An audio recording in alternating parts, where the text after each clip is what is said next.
Madison, and you're watching Dante's Boxing Nation. Okay, now blow. Okay, sorry. Yeah.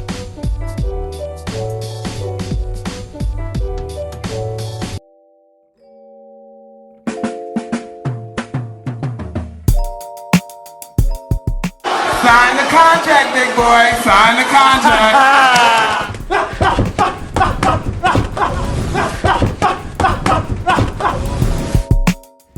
Dante's Boxing Nation, what's going on, guys? So according to reports, Ryan Garcia, he's supposed to be returning in April, and the opponent is supposed to be Tevin Farmer. But Tevin Farmer, as you guys seen in that clip, the Mike Tyson clip, that was the clip that Tevin Farmer uploaded.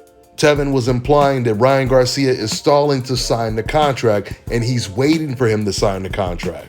Now, let me go ahead and surmise everything just so you know how we even got to this point. So originally, we were hearing talks of Ryan Garcia fighting against Isaac Pitbull Cruz.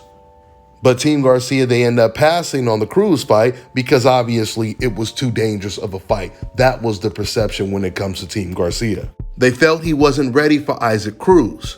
I remember 3 years ago, Oscar De La Hoya, I played the clip for you guys. Oscar, who promotes Ryan Garcia, he was asked by a reporter if Ryan was ready for Gervonta Tank Davis. Oscar De La Hoya said, and I quote, "No, man, Gervonta Tank Davis is a beast."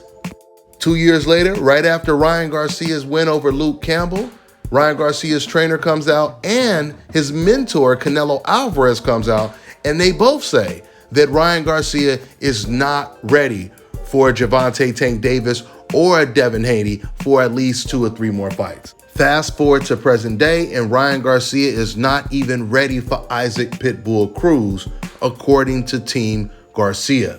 The question is, when will Ryan Garcia's team feel that he is ever ready for the best competition? Hopefully this is motivation for Ryan Garcia to prove his team in the boxing world wrong. So as normal in the sport of boxing, as long as Isaac Cruz is not fighting any fighters on the coincidental list that is expected to beat him like Gervonta Tank Davis was, now he's a really good fighter. A very dangerous opponent, matter of fact. But the truth is, deep down, even the racist fans, they knew deep down that Isaac Cruz was a really good fighter. Now they're forced to admit it now that he is moving on and fighting other people other than Gervonta Tank Davis. Everyone who tried to throw him under the bus when he was fighting against Gervonta Tank Davis, they only did that because, once again, they expected Gervonta to win, and they were rooting against him as usual, praying that he didn't win. Therefore, it became therapeutic to make excuses for why he was going to win the fight. Too easy of a fight for Gervonta Tank Davis, too dangerous of a fight for Ryan Garcia. We know what time it is. Instead of just being honest like an Oscar De La Hoya who's been in the ring and who has fought the best competition, instead of being honest like Oscar De La Hoya and just say, man, that Tank Davis is a beast, I think he beats Isaac Cruz, they would rather once again throw Isaac Cruz under the bus to try to discredit a Gervonta Tank Davis win. But the truth always comes to light, and now that Isaac Cruz has gotten this big opportunity to fight against Gervonta Tank Davis, he's going to get a lot of options to fight the top lightweights. And then we're going to get to compare how they will do against Cruz versus Gervonta when he only had one hand. It would have been nice if Ryan Garcia would have been one of those fighters that we can compare to Gervonta Tank Davis's performance against Cruz. So even though Ryan Garcia versus Pitbull Cruz would have been a bigger fight, especially since we would get to compare how Ryan would do against Pitbull compared to Gervonta Tank Davis, this Tevin Farmer fight, if it comes to fruition, is still a good fight, at least considering who they were trying to give Ryan Garcia before. There were talks that instead of Ryan Garcia fighting against Cruz, he'd be fighting against a very washed up Mercedo Gesta, a fighter I didn't even know was still fighting today. Ryan Garcia, he came out and said he will not be fighting against Mercedo Gesta next, which was great news because nobody wanted to see that fight. Now, when it comes to Tevin Farmer, he hasn't been in the ring in 2 years since his loss to Jojo Diaz, and Ryan Garcia hasn't been in the ring for a year. So they're both coming off of long layoffs. I don't know why they're stalling when it comes to the contract being signed. I truly believe DAZN is now putting a lot of pressure on the majority of their fighters to face better competition because DAZN has been losing so much money paying a lot of their fighters so much and letting them fight whoever they wanted to, which was usually a soft touch. Tevin Farmer, he is a good name. That should be a good matchup if it happens. Of course, he's not the best opponent in the world, but that is a good return bout for Ryan Garcia. We'll see if the contracts get signed for this fight. That's all I got for now, guys. I'm on to the next one.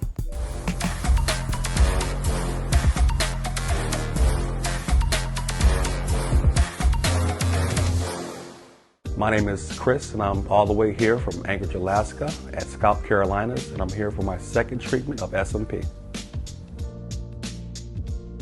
Well, I was sitting at home one day and going over my Facebook page, and they have different, like advertisements popping up, and I saw one for SMP. And I saw some pictures of some guys, before and after, and I was looking at that, and it caught my attention. So I Googled it. SMP, nothing showed up in my area. So, I did a little more research, and all of a sudden, Scout Carolinas popped up in the web browser. So I started watching his videos and seeing all the reaction from all the other people. We talked on the phone, we made appointments and everything. I sent him pictures, and he looked at them, and I was like, "Can you fix this?" And, he pretty much said, "No problem." My first session, he made me feel extremely comfortable. It was almost like I was talking to family. He started, and during the whole treatment, we talked and, about our families and our life, and, and things that he does and things that I do. And before I know it, the first session was over. When you see someone doing something that they love, as much as I see Enoch Glover love what he does, it shows in his work. I wouldn't point anyone in any other direction but here to North Carolina, Scout Carolinas, to get this done.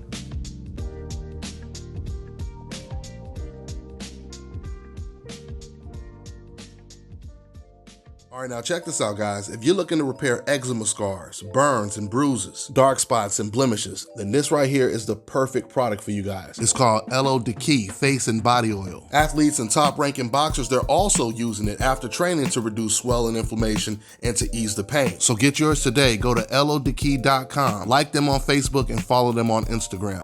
Let me tell you guys about this company, NWA Cane Corsos.